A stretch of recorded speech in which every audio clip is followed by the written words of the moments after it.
Mechanical properties of solid MPL। इसमें क्या है, शुरू में बस यही है कि वाटर की डेंसिटी 10⁻³ पे होती है। कोई बहुत इंपॉर्टेंट नहीं है, लेकिन हाँ ठीक है, मान लो जनरल नॉलेज के लिए ठीक है। और हमारे केस में लिक्विड में फ़िलहाल जो चलेगा, ये डेंसिटी कांस्टेंट रहेगी। वो तो शायद पूरे चैप्टर में ही कांस्टेंट रहे। इनकम्प्रेसिबल लिक्विड है, non viscous until viscosity topic आ जाए। फिर रिलेटिव डेंसिटी या फिर स्पेसिफिक डेंसिटी का एक टर्म आता है, कहीं कहीं क्वेश्चन में दिया रहेगा, तो कुछ मतलब नहीं है। अपॉन में पानी का होता है, वैसे भी पानी का 1 होता है या तो 1000, मतलब वो सिस्टम है, तो सेम ही रहेगा, बस ये टर्म है। फिर मिक्सिंग ऑफ फ्लूइड्स का क्या है, अगर मिसिबल होते हैं तो क्या, नहीं मिसिबल होते हैं तो लेयर बना लेते हैं। तो लेयर वाले की तो बात हो नहीं रही है। अगर यहाँ पे मान लो वैल्यूज़ दी हैं ρ1 V1 के टर्म्स में, तो अल्टीमेट जो फार्मूला या फिर अल्टीमेट जो बात होती है हमको याद रखने वाली, वो ये है कि रो मतलब डेंसिटी क्या होती है, मास अपॉन वॉल्यूम। तो टोटल मास जितना भी पानी मिल गया उसका टोटल मास निकालेंगे और टोटल वॉल्यूम, अब वो फार्मूला में, इसी फार्मूले में इधर उधर करके टोटल मास टोटल वॉल्यूम निकाल लेंगे। यहाँ पर वही दिया है कि जब मास और रो के टर्म में दिया हो तो कैसे करेंगे, तो सिंपल फार्मूला डिराइव हो जाएगा। फिर प्रेशर और फोर्स अपॉन एरिया होता है, और ये एक स्केलर क्वांटिटी है। प्रेशर स्केलर है, फोर्स और एरिया दोनों ही वेक्टर है। तो उसका एक्चुअल जो लाइन होता है, एक्चुअल जो इक्वेशन होती है वो ये होती है कि pressure into area is equal to force. तो दो, एक स्केलर एक टू वेक्टर मल्टीप्लाई करके वेक्टर बन रहा है, ठीक है। तो प्रेशर जो है वो स्केलर होता है, बस सिंपल सी ही बात है। और इसमें क्या है ना कि अब देखो, वैसे हम लोग बोलते थे कि सेम हॉरिजॉन्टल लेवल पे सेम प्रेशर होता है, बट अब एक नया टर्म आ गया, बेसिकली यही सही टर्म है कि सेम लेयर, उस लेयर पे जो उस एक्सेलरेशन, मतलब उस पर्टिकुलर टाइम पे जो भी एक्सेलरेशन दिया हो, उस एक्सेलरेशन के परपेंडिकुलर जो लेयर होगा उस पे जो भी पार्टिकल्स होंगे सबके पास सेम प्रेशर होगा।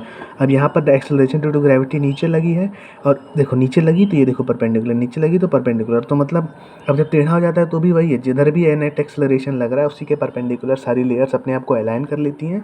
वही सिंपल बात है कि सारी लेयर जो है, अभी आगे कहीं लिखा भी होगा कि अपने आप को अलाइन कर लेती हैं परपेंडिकुलर, और उसी परपेंडिकुलर के पैरेलली जितनी भी लेयर्स होंगी, ठीक है। अब देखो इसका मतलब ये है, मान लो ये है, और एक्सेलरेशन सिर्फ अगर ऐसे लग रहा था ग्रेविटी वाला तो इसके नॉर्मल हो गया ये। अब इसी के पैरेलल सारी लेयर्स होंगी, तो इन पैरेलल लेयर्स पे अपने अपने लेयर पे सारी की प्रेशर सेम होगा। अब अगर ये है, मान लो एक्सेलरेशन से आगे जा चुका है, तो लेयर तो ऐसे टेढ़ा हो जाएगा, क्योंकि भैया एक्सेलरेट करेंगे बॉडी को तो पानी टेढ़ी रहेगी। तो यहाँ पर एक सूडो फोर्स इधर लगता है, सूडो एक्सेलरेशन लगता है, इधर ग्रेविटी होता है, ये सूडो एक्सेलरेशन हो गया। तो नेट वाला जो नेट ग्रेविटी या फिर ग्रेविटी इफेक्टिव जो आता है वो ये आता है, वो आता है ऐसे ऐसे। अब क्यों ऐसे ऐसे आ रहा है, क्योंकि नेट वाला, हम अब नेट को मानेंगे ना, दो लगा है तो वेक्टर एडिशन करेंगे तो नेट वाला यहाँ पर आएगा। इसके परपेंडिकुलर ये पहली लेयर, और इस पहली लेयर के पैरेलली सारी लेयर। तो अब इस लेयर पे और इस लेयर पे, इस लेयर पे, मतलब इसके पैरेलल, इस वाली लेयर के पैरेलल वाली लेयर प्रेशर सेम होगा। सिंपल यहाँ पर यही था। और अभी आई थिंक ये पहले लेक्चर का पार्ट है, फिर यहाँ लेक्चर दूसरा स्टार्ट है। इसमें सेम वही चीज़ है, यही 2-3 लाइन वाला कॉन्सेप्ट है कि हाँ किस तरीके से प्रेशर हर जगह सेम होता है। और ρgh का हाँ, इसमें ρgh का सिग्निफिकेंस भी था कि h जो होता है वो वर्टिकल हाइट या फिर हाइट नहीं होता, या फिर डेप्थ ऑफ वाटर नहीं होता है। h होता है length of the liquid along the net acceleration. हाँ सही बात है, नेट एक्सेलरेशन यहाँ सिर्फ ग्रेविटी लग रहा है, तो इस नेट एक्सेलरेशन जो है सिर्फ ग्रेविटी लग रहा है, तो इसके अलोंग देखो यहाँ लेंथ है। अभी आगे जब टेढ़ा हो जाएगा तो उस टेढ़े के अलोंग लेंगे। बहुत ही मज़ेदार चीज़ है। और फिर ये अभी यहाँ सिंपल है कि भाई प्रेशर एक्सेलरेशन की डायरेक्शन मूव करोगे, यानी नीचे मूव करोगे तो प्रेशर बढ़ेगा, ऊपर मूव करोगे तो प्रेशर कम होगा। फिर प्रेशर एट बेस कांस्टेंट होगा एंड ऑल दैट, ये सब सिंपल बात है। फिर एटमॉस्फेरिक प्रेशर यहाँ पर क्या होता है, वैल्यू एटमॉस्फेरिक प्रेशर की है। फिर एब्सोल्यूट प्रेशर क्या होता है, मतलब कि एब्सोल्यूट मतलब एकदम रियल वैल्यू, तो एटमॉस्फेरिक प्लस हमारा गेज प्रेशर। और गेज प्रेशर क्या होता है, बस एक लिक्विड कॉलम मान के जो मानते हैं। फिर यहाँ पे ये दिया है कि ओपन हो जाए कंटेनर तो क्या होगा, यहाँ फील ये है पास्कल से लॉ का कि मान लो क्लोज था तब प्रेशर क्या लगेगा, यहाँ 0 होगा, यहाँ पे इतने वाले का होगा, यहाँ टोटल इतने से लेकर के इतने का होगा डी पे। लेकिन अगर जैसे ही इसको खोलते हैं तो P0 यहाँ पर लग रहा है, लेकिन अल्टीमेटली जब चेक करेंगे तो P0 यहीं सिर्फ नहीं बल्कि पूरे में P0 का फील आ जाएगा। तो उसी का वही फील है पास्कल लॉ का कि किसी भी एक पॉइंट पे हल्की सी भी प्रेशर या लगाओगे तो पूरे लिक्विड कॉलम में या पूरे बॉडी में वो फील होगा, यानी कि मालूम चलेगा। फिर ये हाइड्रोस्टैटिक पैराडॉक्स था, सिंपल ये था कि प्रेशर एट एनी डेप्थ। अब देखो यहाँ पर ना कन्फ्यूजन ये रहता है कि भैया कैसे, मतलब इतना ज़्यादा पानी है, इतना कम पानी है, फिर प्रेशर कैसे सेम हो गया। भैया प्रेशर सेम होता है क्योंकि वो डिपेंड करता है height along the net acceleration पे और रो पे और जी पे, जी फिर कह लो या फिर एक्सेलरेशन कह लो। लेकिन यहाँ पर प्रेशर तो सेम होगा, एच जी जो भी है एफ जी एच आई जे पे, लेकिन फोर्स अलग होगा। फोर्स क्या होता है, force into pressure into area होता है, तो एरिया की वजह से यहाँ फोर्स अलग हो सकता है बट प्रेशर सेम होगा। अब यहाँ पर ये वाला सिस्टम वही है कि जो द बॉडी नेट एक्सेलरेशन इधर लग जाती है तो एक सीधे एक्सेलरेशन इधर लगाते हैं, ग्रेविटी नीचे होती है तो नेट एक्सेलरेशन इधर आता है, उसकी वजह से लेयर्स ऐसे हो जाती हैं। अब लेयर ऐसी हो गई तो लेयर्स की जो लेयर्स ऐसी हो गई तो परपेंडिकुलर, देखो परपेंडिकुलर ये हो गया क्योंकि अब बचा इन दोनों एक्सेलरेशन का सूडो एक्सेलरेशन और ग्रेविटी का अल्टीमेट जो बना वो नेट एक्सेलरेशन बना, और इस नेट एक्सेलरेशन के परपेंडिकुलर ये सारी लेयर्स बनती हैं और उन्हीं सब इंडिविजुअल लेयर्स पे प्रेशर हो जाता है सेम। अभी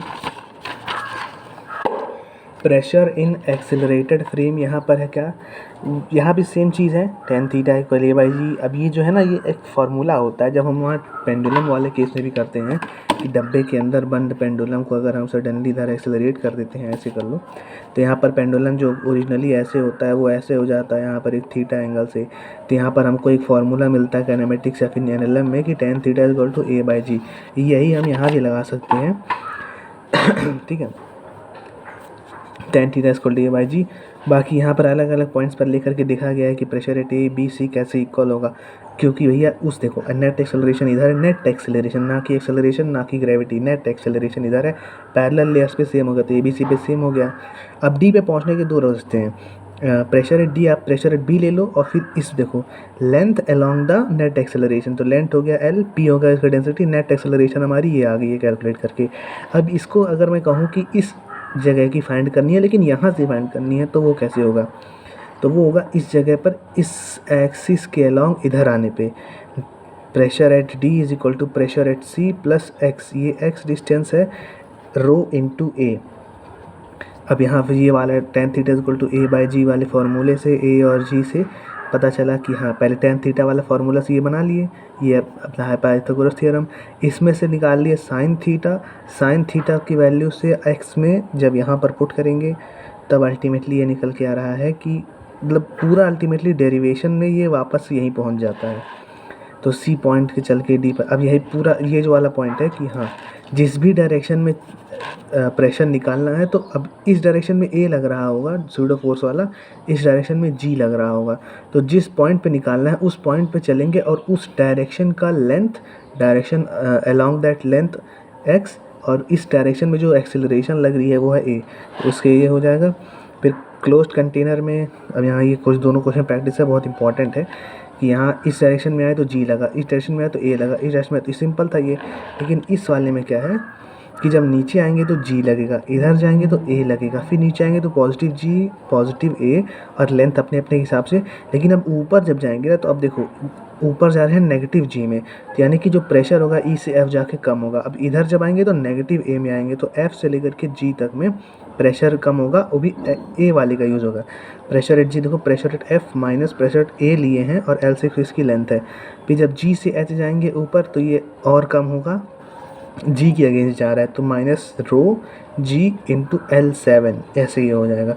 हर पॉइंट पे पीछे हाँ पीछे वाले का हर जगह ऐड अप करते जाना है अभी, क्योंकि इसमें प्रोन टू एरर बहुत होता है कि यहाँ से यहाँ ऐड ही नहीं किए, यहाँ से आए ठीक है, यहाँ से यहाँ जाओगे तो इतने वाले का ऐड करना है, यहाँ से यहाँ जाओगे तो इतने वाले का ऐड करना है, ठीक है बस।